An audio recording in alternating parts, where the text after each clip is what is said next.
Morning YouTube family, it's Helen here from Gone Potty Gardening. Most of you see Jackie of course, but I do the occasional green fingered bits and pieces and today it's a catch up on the chilies. And if you remember from previous videos, I'd bought a couple of these plants from the local garden centre. And no labels, nobody knew what type they were, where they were from. Well, I expect somebody did, but there was nobody we could find, but we took them home anyway. And they did extremely well. And I would say for a good 7 months, we had a massive crop of chilies. So I saved some of the seeds, and it was a bit of an experiment because I didn't know how much of a hybrid this plant was, whether they would work, and as you can see they have. We've got some really nice chilies coming on now, and it was very simple, very straightforward. I do use a paintbrush, a fine paintbrush that I dampen when the flowers come out to make sure that the pollen gets spread around, and I just dip it in one of the flowers and then go to another plant and back and forth a few times. I don't know, perhaps they're even self-fertile. I don't know if you can get self-fertile chilies. We don't actually know what breed these are. So they work basically.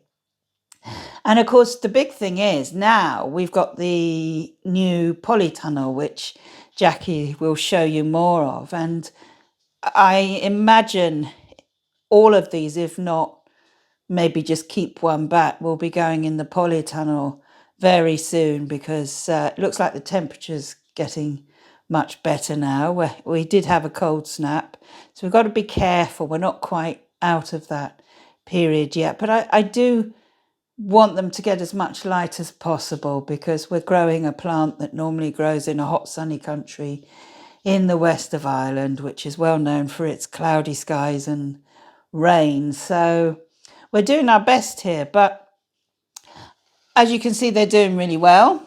And what I'm doing at the moment at this stage is when I'm seeing new flower buds, not when they've flowered, but the very first sign of a flower bud. Oh, there goes one of the donkeys. Jackie, I think you need to feed them. She's seen me at the window. So what I'm doing at this stage is when I see new flower buds, I'm picking them off because I want as much strength to go into the young plant as possible. And if I've got the flowers there, I'm not going to pick them off. And I'm just going to use the paintbrush and do the cross-fertilization, pollination. And at the moment, everything's doing really well. Now, I know Stephen did mention about flowers dropping off, and you can see a little bit of old flowers there, but these are not really ones that have just haven't actually got flower drop. They're the bits that I pull off the chilies mostly when they're forming, like there. And I'm just popping them back on the soil. It's all organic matter. You know, we're doing a little bit of permaculture in the kitchen garden and keeping everything rotating nicely. So it's all about putting the strength back into the plants. And of course, what I'd like to do is make sure that when we get a really good ripe chili, that I keep that aside for the seeds, because these were all grown from the seeds of the chilies that never stopped giving from the shop. So now we know we can grow them. I want to keep these seeds because they're really nice chilies. They're not too hot. Can't you, like from the flowers, like from this one? Yeah. You know, when you go to choose what plants you're going to keep, that one was the smallest, but it's still produced, doesn't it? It's still produced, but actually, I've got one even smaller. Oh, yeah. There you go. Here's one I prepared earlier. And it's still got 2 peppers on it. It has got 2 peppers. Now, what happened here was this was one of those, like the runt of the litter. And I thought this is one that, you know, it hasn't done very well. So we always take the strongest and keep the strength going. But, you know, I had a bit of a soft spot for it, because when I was about to ditch it and put it back into the compost bin, I saw a flower. And because I saw the flower, I thought, well, let's see what happens. And it's obviously, as you can see, it's nowhere near the strength and size of these other ones. And the pepper isn't quite as long. Let's just get the old flower. But then another one came up. So I thought, well, let's just leave it to nature. Yeah, that's it. Stop interfering and see what happens. If it doesn't survive, it'll still go in the compost.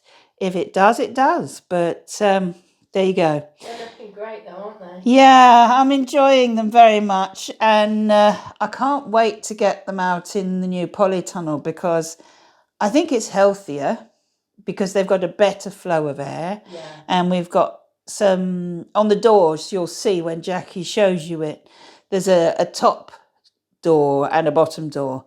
And so we can keep the airflow going. Even in the warmer nights, we can keep it going.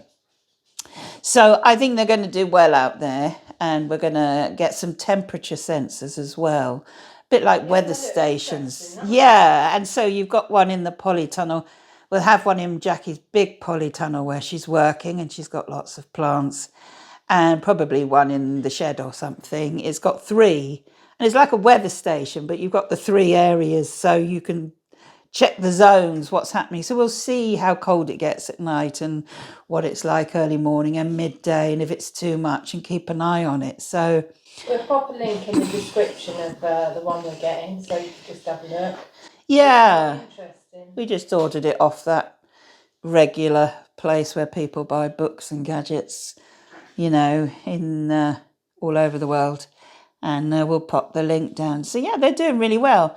No, so it is about the strength, and there's a couple of them here where what I'm going to do is I'm just going to trim off the bottom leaves. Now, you don't want to do too many because, Jackie and I had this debate with tomatoes last year that I'm a great believer in photosynthesis and getting the energy back into the plant. So it needs plenty of leaves, but not too many.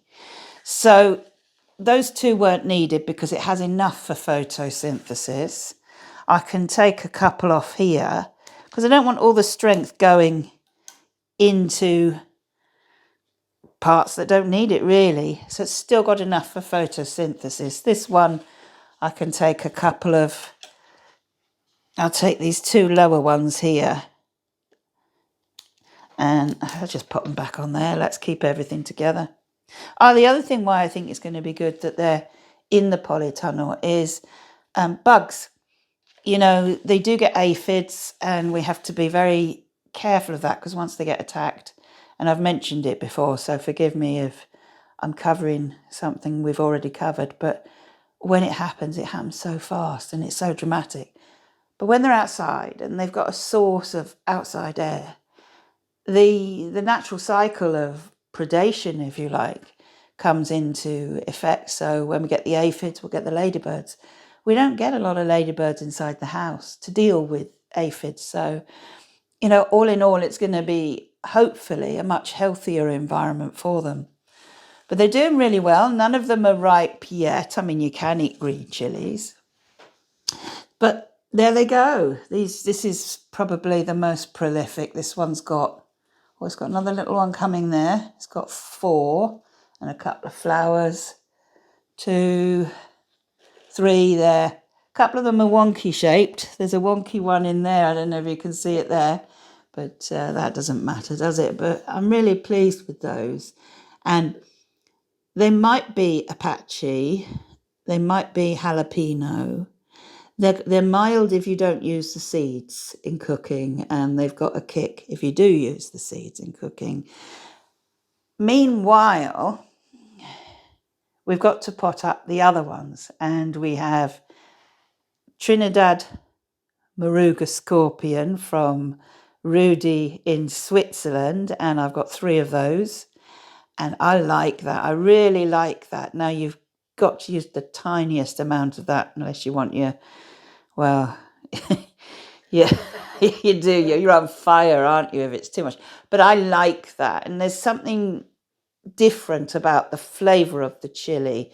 But where you'd say use a teaspoon of chili, mild chili powder, perhaps in a curry, if you're making a mild curry, you would use not even an eighth of a teaspoon. Even that's too much. It really is just the tiniest few grains of it. And I do batch cooking. So I make a curry. It's a curry that will do about 8 meals.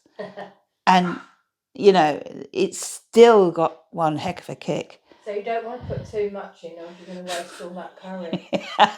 Well, unless you really like eating it that hot, you know. I mean, some people love that, but I mean, it just burns too much. But I have actually built up a bit of a tolerance, because before, I don't think I could have managed the Trinidad Moruga scorpion.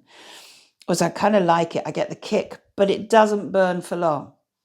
But there's a nice flavour for it. But I've got some nice little Odino chocolates, and they've got to be repotted along with the Moruga scorpions, and they came from fox peppers, the seeds. And seeds, I've even got 2 Carolina Reapers, the hottest in the world, so the highest on the Scoville scale of blow your head off madness.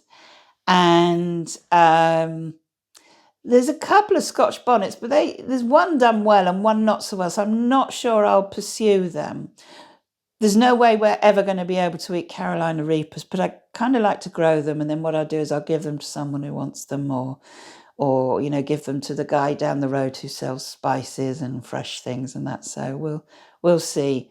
He's got a kind of deli, so yeah. So it's all going well with the chilies, and hopefully the next update will be with these, or most of these at least, and the hotter exotic varieties that we know what they are in the polytunnel. And we've got lots of tomatoes to pot on, and bell peppers. So we're hoping this year, aren't we, that we get tomatoes, because we've suffered blight and you know.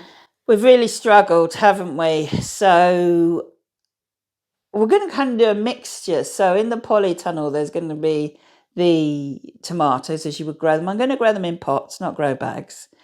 And then you can get a shelf system put up in there, can't you? If we can get the right size and length of shelving. But also there's a couple of, well, there's 3 crossbars. And what I'm thinking of having 3 hanging baskets for like cherry tomatoes. Yeah, that would be really nice. Yeah, it looked nice as well as it space that's being used for growing. Yeah. So that's all in the plan. And I want to say thank you for joining me and my babies, my chilies. And please do thumbs up, subscribe, and look forward to catching up with you again soon. Bye.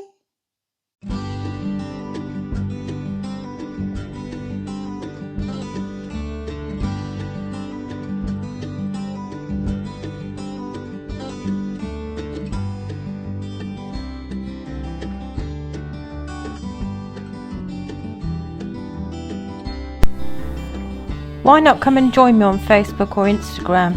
The link is in the description.